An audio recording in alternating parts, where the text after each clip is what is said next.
So we're going to discuss knock knees, and that's when the child's knees lean in together. It's called Gena Valgum. So when the child's knees go away from each other, it's called Genu. Now Gena Valgum is quite common, especially if the feet lean in. And if the feet lean in, the knees can internally rotate and the knees can begin to bend together, causing an X appearance. Now some children might have a straight leg and one knee that bends in, and that's what we call a K leg because it looks like the letter K. So what we want to do initially is we want to find out where the Gena Valgum comes from. Is it coming from the hip? Is it coming from the knee? Is it coming from the foot? Is it coming from the ankle? And once we discover where it's coming from, that will change the treatment plan.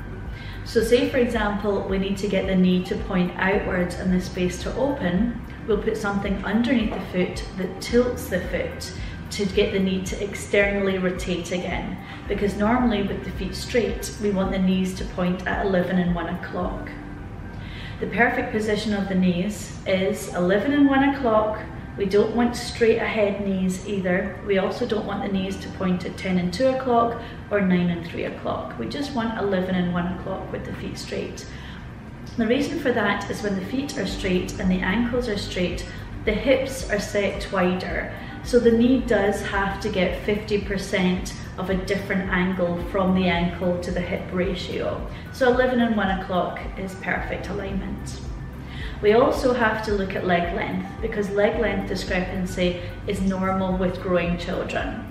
When one leg grows longer than the other, the pelvis will tilt and one knee will point in a different direction compared to the other. And we have to understand that that's normal for children. But if you notice your child has knees that are leaning in or bending in, very important to either take them to the podiatrist or the orthopedic, of course your general practitioner or your pediatrician, just to get a full scope of assessment done. But most commonly we use something underneath the feet to tilt the feet to get the knees to change direction, which is why if your child has Gena Valgum or Genu, you'll be asked to come and see a podiatrist to get the foot and ankle to help with that.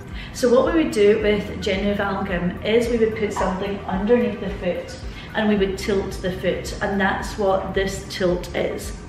Depending on the severity of the Gena Valgum, it depends on how high this wedge is. So it can be anything from 5 degrees up to 45 degrees in the most severe cases. And again, say for example it's a child, we would put a tilted orthotic with how many degrees. This child has a 27 degree tilt onto theirs for their Gena Valgum inside the school shoe, and it fits easily inside the school shoe. And of course we always like a strap on the top, and of course for boys' school shoes most of the time that's very easy because they look like sports shoes, so that's easy. So going back to Gena Valgum, normally if the ankle also leans in, so say for example the foot leans in, you can imagine the leg will come up like this and then bend up to the top as well here. That's why we put something underneath the foot that will tilt the foot straight. So I'll just show you what we mean. So say the foot leans inward like this, we would put something tilted so that when the child stands on it, they are tilted straight. And that's how we correct Gena Valgum in most cases.